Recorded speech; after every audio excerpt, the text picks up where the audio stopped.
तर तुम्ही काय बोलला असतात मला सांगा ना. फॉर्म्युला नको प्लीज, नको ना, तेच काय रे. मी फक्त एक सेंटेन्स, एक वर्ड तुमच्या समोर लिहिलंय कायनेटिक एनर्जी, एवढंच लिहिलंय मी तुम्हाला. सेंटेन्स पण नाही, वर्ड लिहिला समजा कायनेटिक एनर्जी. तुम्ही काय काय बोलाल हे मला सांगाल ना तुम्ही आता. हा मग हे म्हणते मागे थोडस डिस्टर्बन्स जाणवतं ब्रह्माला, एकदाच असते परत नाही. नाही म्हणजे नाही, कुठल्याच किमतीत मी माझे मूल्य कधीच ढासळू देत नाही, कुठल्याच. ताट म्हणजे ताटच. तुम्हाला माहित आहे आपल्या ह्या स्वभावामुळे कमीत कमी 5-25 लोक ऍडमिशन आपलं नाकारतात, पण आपण बदलत नाहीत ना. कारण शेंगदाण्यातलं तेल काढलं ना की चौथा उरत असतो, बरोबर आहे ना. ऊसातला रस काढलं की चौथा उरत असतो. तसं कुठल्याही माणसातलं सत्व काढलं ना की चौथाच उरत असतो.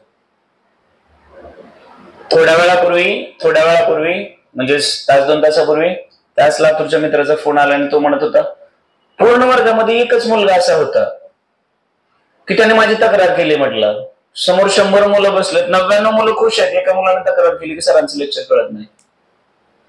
म्हणलं दादा माझा जर क्लास असता तर मी त्याला काय म्हटलं असतं, नाही घरी तू एकटा, पण मी तिथे जॉब करतो. म्हणला मला काय बोलावं त्या लेकराला कळत नाही. वरून ते लेकरू एवढं ऍडव्हान्स की कळत नाही. मग ते म्हणले ठीक आहे मग तू बॅच दुसऱ्या सरांची कर. तर तो म्हणला सर मग मी तुमचा क्लास सोडू का.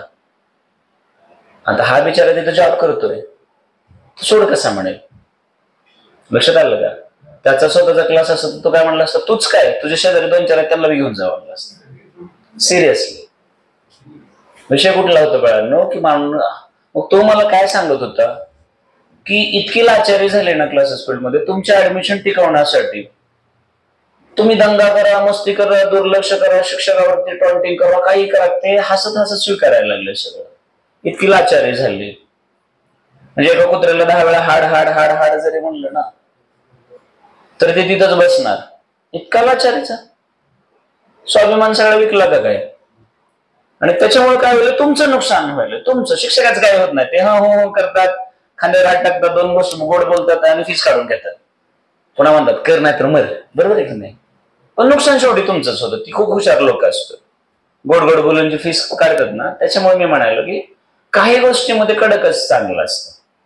मुद्दा असा आहे की एवढं जास्त तर प्राचीने पुढे उत्तर दिलं. प्राची म्हणले की एनर्जी ऑब्जेक्टला आहे, कशामुळे, त्याच्या लिनियर मोशनमुळे, असं आम्हाला कळालं. मग मी हाच प्रश्न विचारला ना की जर फक्त कायनेटिक एनर्जी लिहिलं असं तर ती म्हणते ऑब्जेक्टला एनर्जी ऑब्जेक्टला, पण रिझन काय त्याचं, लिनियर मोशन म्हणजे स्ट्रेट लाईन मोशन. हा बरोबर आहे की नाही. पण आता पुढं ह्याच्या पुढे काहीतरी जोडलं ना रे. म्हणजे मी नेहमी उदाहरण घेतो की समजा असं आहे एक असं समजा नाव लिहिलंय, समजा आपण काहीतरी इथं पण असतं नाव लिहिलं, समजा सुनीलचं नाव लिहिलं, ठीक आहे, आणि याच्या पुढे असं लावलं तर तुम्हाला सुनील बद्दल माहिती भेटली. कुमारचं झालेलं माहिती भेटली ना, कुमारचं झालेलं नाही माहिती भेटली. पण जर समजा तिथंच जर हे असं असतं तर एवढ्याने तुम्हाला काय कळालं असतं, कुमार बद्दल एक्स्ट्रा माहिती भेटली असते. आता सॉरी सुनील बद्दल एक्स्ट्रा की बाबा सुनीलचं लग्न झालेलं बरोबर आहे की नाही. काय बोलतो ते कळतंय का. ह्याच्या पुढे दुसरं काय लावायचं नको.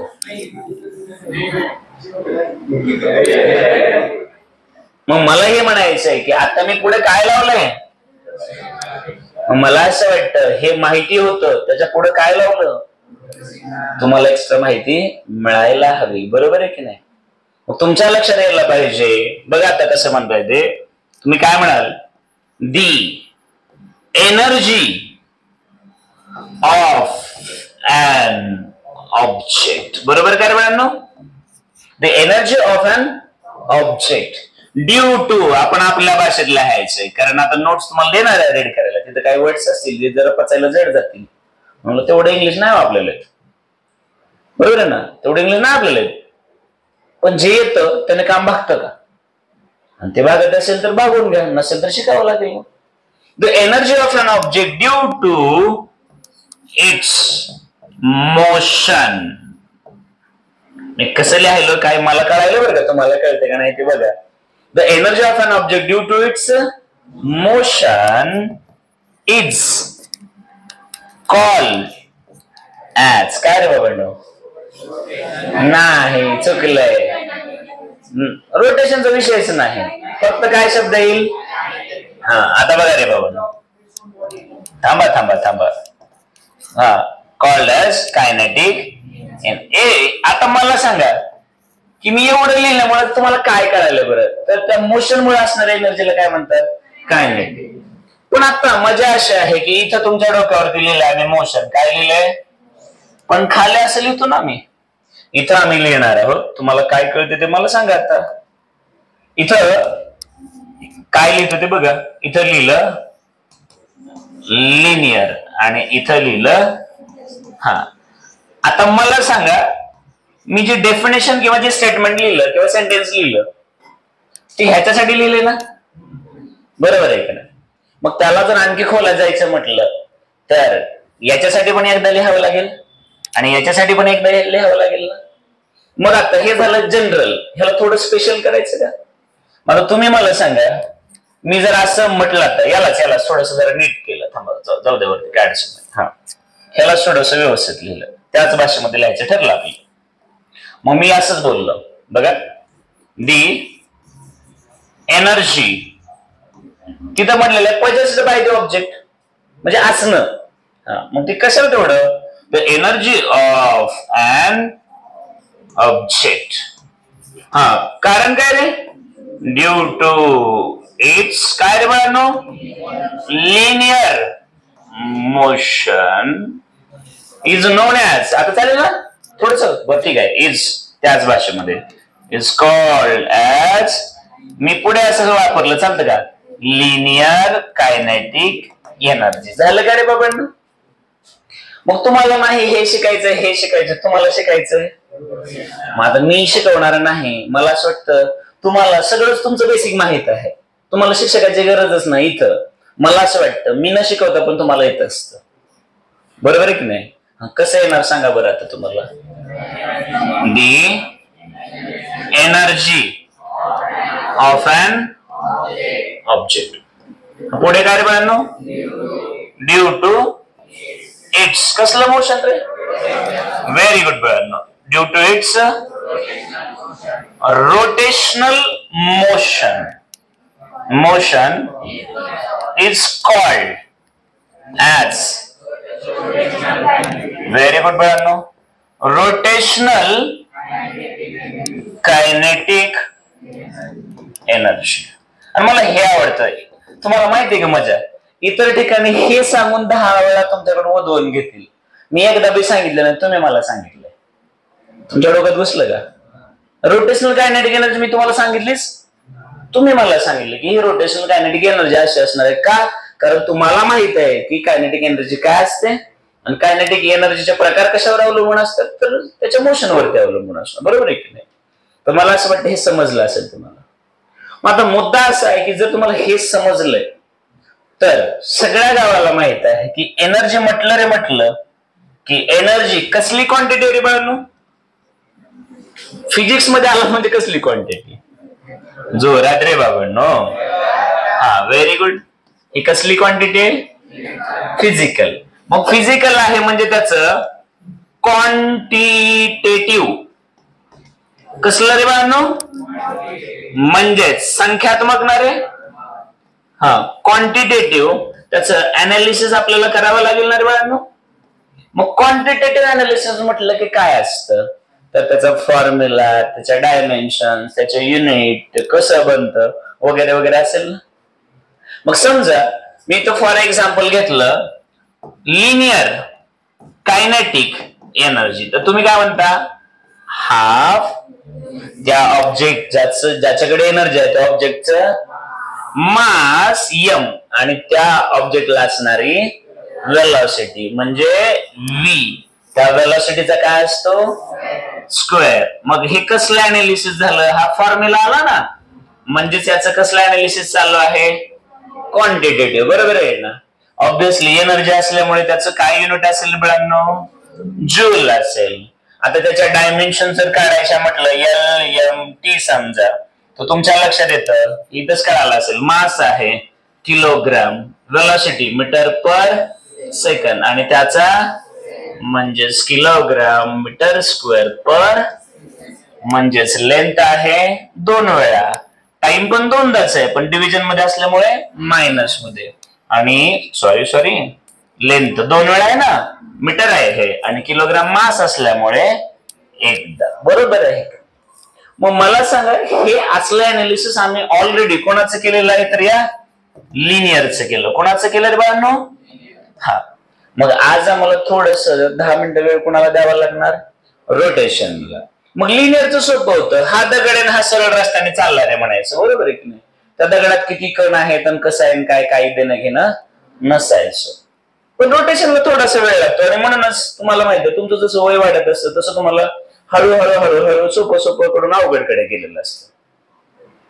कधी पण बघा तुम्हाला 8वी पर्यंत 9वी पर्यंत जनरली, आता तुम्ही स्टेट बोर्डाचे आहात, तुम्हाला 10वी पर्यंत फिजिकल क्वांटिटी शिकवला गेला आणि 11वीला आल्या सांगितलं ना स्केलर आणि वेक्टर. मग पुन्हा तुम्हाला कळालं अरे की क्वांटिटी मध्ये पण फरक असतो म्हणून. बरोबर आहे की नाही? म्हणजे जसं वय वाढणार तसं सिलेबस तोच राहतो, पण जास्त डेप्थ मध्ये तुम्ही त्याला तुमच्या भाषेत अवघड म्हणा, मी काय म्हणाल जास्त डिटेल मध्ये असतो. बरोबर आहे ना? मग आता इकडे बघा, मग आपण आता अनालिसिस तर करावं लागणार कोणाचं? Rotational kinetic. पण रोटेशनल कायनेटिक एनर्जी काय असते कळालं? The energy which is possessed by the object due to its motion. पण कसलं? Due to its rotational motion. आता रोटेशनल मोशन म्हटल्यानंतर पुन्हा एक्स्ट्रा म्हणायची गरज नाही, पण तरी पण म्हणतो about the axis of rotation. Rotation कुणाभोवती तर होतं तर त्याला म्हणतात ऍक्सिस ऑफ रोटेशन. बरोबर आहे की नाही? असो.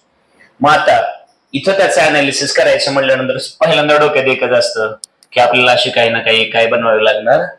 बॉडी. बरोबर आहे ना? मग त्या बॉडीला एक होल करावं लागणार, छिद्र पाडावं लागणार, आणि त्याच्यातून आमचा काय जाणार? Axis of rotation. त्याच्याभोवती ती बॉडी काय होणार? गोल गोल फिरणार. असेच कॉन्सेप्ट असते ना. मग हा तुमचा झाला XY, याला काय म्हणाल तुम्ही? Axis of rotation. He body कशी फिरते तर मी म्हटलं अँटी क्लॉकवाईज. चालेल का? मग याच्यामध्ये समजा हा एक पार्टिकल पकडला, सॉरी एलोच घेऊया, हा दुसरा पकडला आणि समजा हा तिसरा.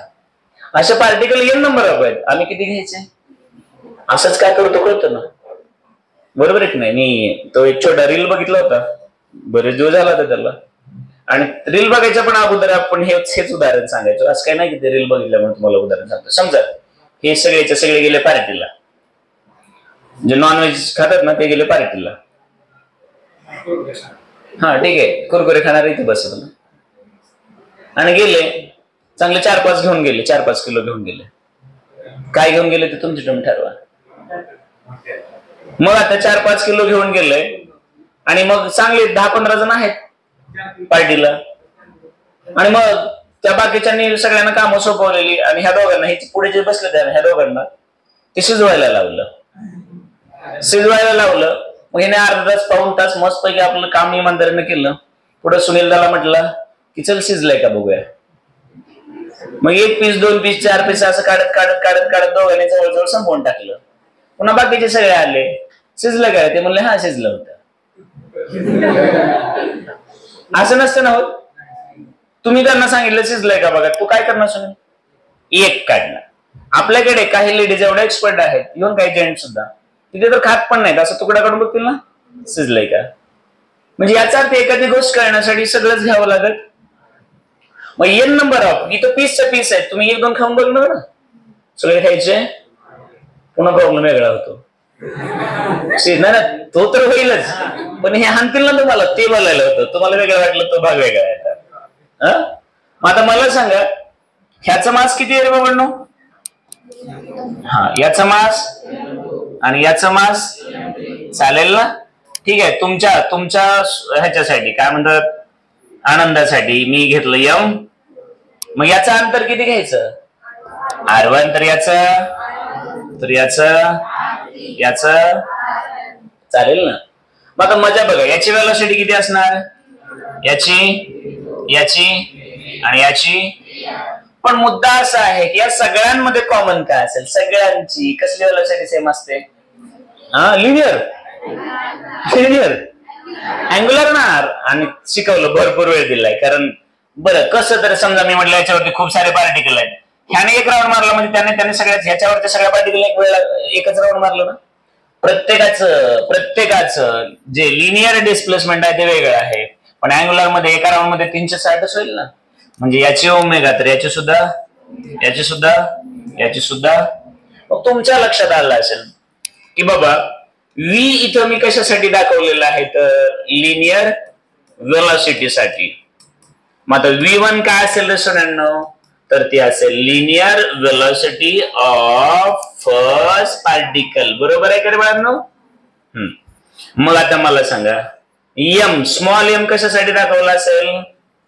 चला स्मॉल एम दाखवला असेल मास ऑफ पार्टिकल. चालेल ना. मग M1 काय असेल रे बाळांनो? Mass of first particle. Very good. मला सांगा आर कशासाठी दाखवला असेल रे? रेडियस ऑफ पार्टिकल्स ना, ज्याच्यामध्ये ते गोल गोल फिरणार आहेत. मग R1 काय असेल रे बाळांनो? Radius of first particle. चालेल का रे? त्याच्यानंतर मला सांगा ओमेगा काय आहे? Angular velocity. चालेल ना. आणि that is same for all particles ना. मला असं वाटतं इथपर्यंत सगळ्या गावाला कळायला येणार आहे, जास्त काही गोंधळ घालायची गरज नाही. मग आता तुम्ही मला सांगा हा ऑब्जेक्ट गोल फिरतोय, हा जर गोल फिरला तर याच्यातलं एवढ्याच जर मी याला बाजूला घेतलं थोडस, हा ऍक्सिस घेतला तुमचा, हा ऍक्सिस आहे, हा तो पार्टिकल आहे ज्याला तुम्ही M1 म्हटलात, आणि हे जे डिस्टन्स आहे हे किती आहे? R1 आहे. आणि हा पार्टिकल अँटी क्लॉकवाईज फिरतोय ना असा, म्हणजे हा असा फिरून येणार ना. बरोबर आहे की नाही? हा असा फिरणार ना पार्टिकल, ऍक्सिस फिरत असतो, पार्टिकल फिरत असतो. नशीब. आणि मग आता तुम्ही मला सांगा या ठिकाणी जर मी म्हटलं याची एनर्जी, तर याची एनर्जी तुम्ही अशी दाखवणार ना, kinetic energy of first particle. तुम्ही कसं दाखवणार? हाफ त्या पार्टिकलचं मास M1, त्याची व्हेलॉसिटी V1 आणि त्याचा. बरोबर आहे का रे बाळांनो? असंच असतं. मग आता तुम्ही मला सांगा या हाफला हाफ लिहिलं, M1 ला M1 लिहिलं, पण आता ही लिनियर आहे आणि तुम्हाला इंटरेस्ट कशामध्ये झालाय? म्हणजे रोटेशन मध्ये ना. तर तुम्ही काय करणार इथं? इथं V1 च्या ठिकाणी R1 इंटू त्याचा, म्हणजे हे असं होईल का रे बाळांनो? हाफला हाफ. बरं कोणाला कळालं नाही ते त्यांनी लिहावं लागेल इकडे बाजूला, since V is equal to R into जनरल. मग V1 म्हणजे R1 इंटू 1 लिहायची गरज, हे माहित आहे तुम्हाला. मग आता मला सांगा हे M1 R1 स्क्वेअर ओमेगा असं होईल ना रे बाळांनो. मग असं करत करत करत करत जर मी म्हटलं kinetic energy of nth particle, म्हटलं कुठल्या पार्टिकलची, तर हे असंच होईल ना रे. Half mass of nth particle, radius of त्याचं काय करावं लागेल, आणि ओमेगा. मग मला फक्त एवढंच विचारायचंय की प्रत्येक पार्टिकल रोटेशनल मोशन मध्ये आहे का तुमचा? आहे. ईच आणि every particle is under the rotational motion. Yes no? इथपर्यंत ओके आहे की नाही? मग प्रत्येक पार्टिकल रोटेशनल मोशन मध्ये आहे, तर प्रत्येक पार्टिकलची एनर्जी भेटली का?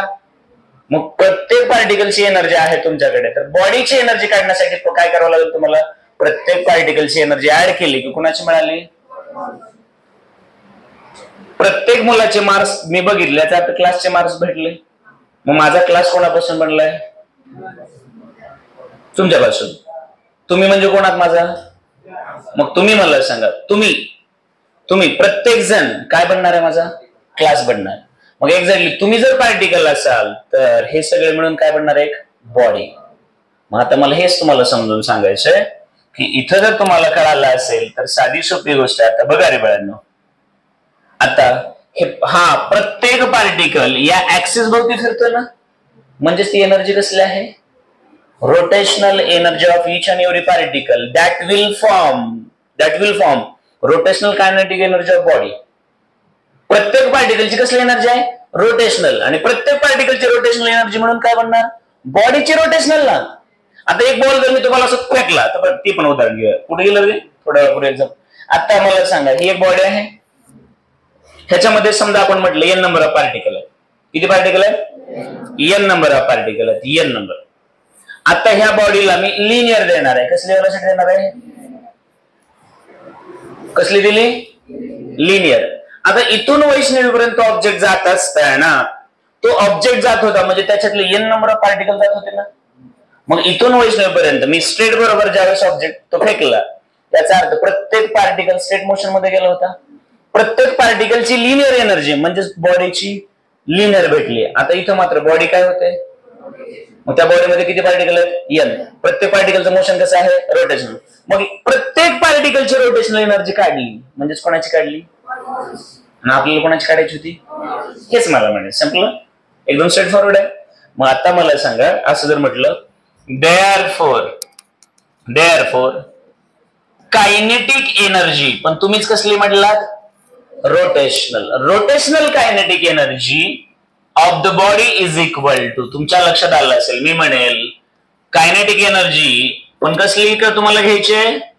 रोटेशनल ना.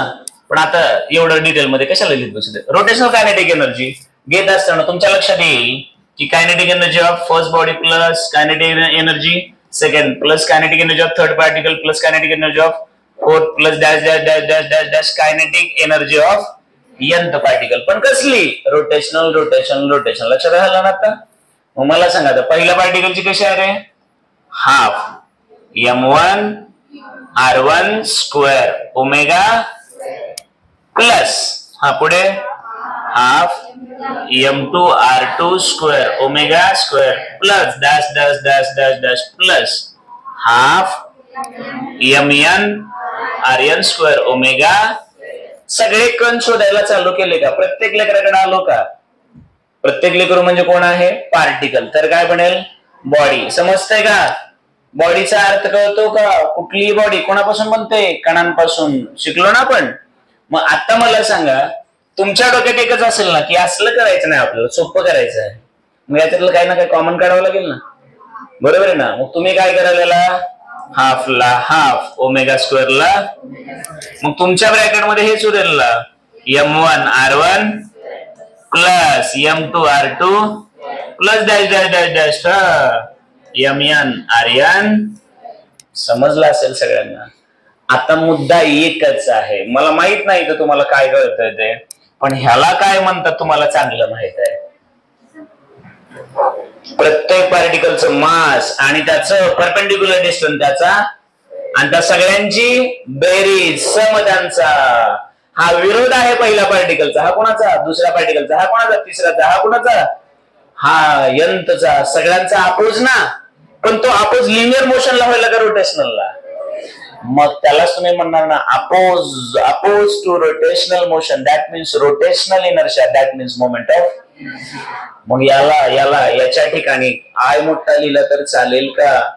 देअरफॉर कसली energy? Rotational kinetic energy is equal to half omega square into काय लिहावं लागेल? यालाच म्हणलं तुम्ही हाफ आय ओमेगा स्क्वेअर. चालेल का रे सोन्यांनो? मग एवढी सगळी बडबड केली की मग आता तुमच्या लक्षात येईल की सगळं कळालं. पण सुरुवात तर तुम्ही गाई आणि म्हशीपासून केली. बरोबर आहे ना. ती गाय आणि म्हैस कुठे आहे? नाही ना कळाली आणखी. मग आता या जागेवरती इकडे म्हणा गाय तिकडे म्हणा म्हैस, काही मला प्रॉब्लेम नाही. इकडे मी घेतला आता काय? इकडे घेतलं काय? चला गाय आणि म्हैस वेगवेगळे आहे ना. पण मला इंटरेस्ट आहे दुधामध्ये. कशात इंटरेस्ट आहे? तर इथं तर तुम्हीच म्हणलं दोन्हीकडे दूध असतं तर दोन्हीकडे सेम काय तर दाखवावं लागेल ना. पण इकडे एनर्जी दाखवली की परत आता त्या दुधात फरक आहे ना थोडा. मग तुम्हाला माहित आहे इथं आहे हाफ m v². तर इथं आहे हाफ. आता मासला शिफ्ट करेल मोमेंट ऑफ लिनियर अपोजला शिफ्ट करेल रोटेशनल अपोज ना. आणि v ला शिफ्ट करेल त्याचा. समजलेला आहे का रे बाळांनो? नक्की कळालं का? मग मला असं वाटतं दोन्हीत काय फरक आहे काय सेम आहे चांगलं कळालं असेल ना तुम्हाला. एकदम व्यवस्थित पण कळालं असेल. मग मला सांगा ज्या लेकरांना हे काय म्हणेल 8वी 9वी 10वी 11वी हे ज्यांचं बेसिक आहे नाही रे वेळ लागत त्यांना. पहिली गोष्ट जर तुम्हाला हे कळतच नाही कळालेलंच नाही तर हे पण नाही कळणार. पण तुम्ही जर म्हणत असाल की सर आम्हाला हे कळालं आणि हे नाही कळालं तर ते कुठेतरी चुकीचं आहे. काय होऊ शकतं सर, आम्ही हे पाठ केलं आणि हे आम्हाला पाठ झालं नाही, खरं आहे, पण हे कळालं आणि हे नाही कळालं असं कसं होईल बरं? लक्षात आलं का? तर मला असं म्हणायचं, हे खरं खरं समजलंय का तुम्हाला? प्रामाणिकपणे सांगायचं तर एकदम व्यवस्थितपणे. कळालंय? नक्की कळालंय? कोणीही राहता कामा नये, सगळ्यांना समजलंय. मग तुमच्या लक्षात आलं असेल की एक बॉडी जर लिनियर मोशन मध्ये जात असेल तर त्या मोशनमुळे त्याला जी कायनेटिक एनर्जी मिळते, त्या कायनेटिक एनर्जी कोणावर डिपेंड असते? तर आता एक साधी सोपी गोष्ट आहे. माझ्याकडे समजा एक उदाहरण घेतलं की 2 दगड आहेत म्हटलं, एक आहे 1 किलोचा आणि दुसरा आहे 5 किलोचा. एक आहे 1 किलोचा, दुसरा आहे 5 किलोचा. तुम्हाला मी म्हणलं चला असा पाय ठेवा, तुम्ही ठेवला असा पाय, हा, किंवा हात ठेवा, मग जास्त तुम्हाला त्रास वाटत असेल. मग सेम हाईट घेतली, दोन्ही दगडांची हाईट सेम घेतली आणि 1 किलोचा दगड असं पायावर सोडला. तुम्हाला किती लागलं, तुमची काय रिएक्शन असेल तुम्हाला माहिती आहे. मग म्हणलं चला आता दुसरा पाय उजवा घ्या. आता तो 1 किलोचा दगड काढला, आता किती किलोचा घेतला? आता तिथून सोडला तर तो 1 किलोचा दगड 5 किलो पेक्षा जास्त लागेल ना? कुठला जास्त लागेल? का बरं? कारण तुमच्या लक्षात आलं सेम हाईट वरून सोडला दगड, म्हणजे खाली जमिनीवर पडताना दोघांची व्हेलॉसिटी कशी असणार? सेम. म्हणजे व्हेलॉसिटी सेम असताना मास वाढलं की एनर्जी बरोबर आहे की नाही? आणि जर समजा बाळांनो दोन्ही 1-1 किलोच्याच दगड आहेत, पण एक स्लो असा मारला, स्लो, आणि दुसरा जोरात मारला तर, म्हणजे याचा अर्थ एनर्जी थोडीशी तुम्हाला हे कळायला लागलं की मास बदललं तर एनर्जी बदलते, व्हेलॉसिटी बदलली तर एनर्जी. इकडे पण तुमच्या लक्षात आलं असेल, मोमेंट ऑफ इनर्शिया वाढला एनर्जी वाढते. लक्षात आलं का? आणि व्हेलॉसिटी वाढल्यास तर वाढते, सगळ्या दुनियेला माहिती. कळलं आहे का? नक्की कळालं? तर रोटेशनल एनर्जी. मग आता तुम्हीच मला सांगा, हे सगळं कळालं असेल तुम्हाला. राहिला प्रश्न बाळांनो, आता तुम्ही म्हणलं की सर नाही तुम्ही तर डिटेल मध्ये म्हणलं होतं, तर डिटेल सांगायला नाही. आता याचं युनिट जूल असणार आहे बाळांनो, याचं युनिट काय असेल? आता फक्त तुम्हाला इंटरेस्ट आहे नाही सर याचं जरा अनालिसिस प्रॉपर करायचं आम्हाला, नो प्रॉब्लेम आहे, वेळ तर द्यायचा. इकडे बघा आता मजा.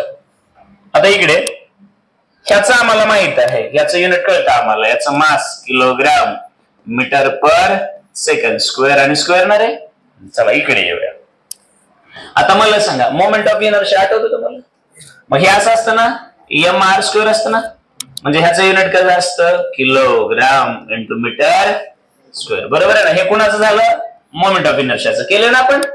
अरे बाबा, मोमेंट ऑफ इनर्शिया आय म्हणजेच काय? मास इंटू आर स्क्वेअर ना. मास कशात मोजायचं? किलोग्राम मध्ये. रेडियस कशात? मीटर. त्याचा युनिट कसं घेतलं कळलं का? त्याच्यानंतर ओमेगा. ओमेगा म्हणजे काय असतं? रॅडियन पर सेकंड. आता सगळ्या गावाला माहिती आहे रॅडियनला डायमेन्शन नसतात. का नसतात? तर रॅडियन तुम्हाला माहित आहे अँगल आहे, आणि अँगल तुम्ही कुठला जर घेतला तर आर्क लेंथ बाय रेडियस, म्हणजे लेंथ बाय लेंथ म्हणजे रॅडियनला युनिट नाही, मग सेकंड म्हणजे हे झालं पर सेकंड. इथं ओमेगा स्क्वेअर आहे, म्हणजेच काय येणार? पर सेकंड स्क्वेअर, म्हणजेच किलोग्राम मीटर स्क्वेअर पर. समजलेलं आहे का? कळतंय का मला काय सांगायचं समजून? ते नक्की कळालं? थोडा डाऊट असला की विचारा. इथं जरी म्हणाल सर नाही रॅडियनला युनिट कसं काय नसतं? सॉरी, रॅडियन तर आहे, त्याला युनिट दिलंय तुम्ही, डायमेन्शन कशा नसतं? कळलंय का रे बाबांनो? कुठलाही अँगल प्लेन असो किंवा सॉलिड असो त्याला डायमेन्शन नाहीत, कारण तुम्हाला सगळ्यांना माहित आहे. मी जर आता म्हटलं की चला रे बाबांनो हा मला एवढा थिटा समजून सांगा, तर तुम्ही म्हणता हा आर्क आहे, वर्तुळ कंस आहे यस, आणि रेडियस आहे, तर थिटा काय असतं? Yes divided by R. Yes length आहे म्हणजे मीटर मध्ये असणार, रेडियस लेंथ आहे म्हणजे मीटर मध्ये असणार. मीटर लेंथच नाही तर डायमेन्शन असण्याचं कारणच. समजलंय का सगळ्यांना? असो, मग मला असं वाटतं की कायनेटिक एनर्जी आहे, मग ती लिनियर असो किंवा रोटेशनल असो, खरंच तुम्हाला समजलंय का? एकदम डिटेल मध्ये कळालं? मग एवढं जर कळालं असेल तर परत नोट्स कडे जायचं 1 मिनिटासाठी फास्ट.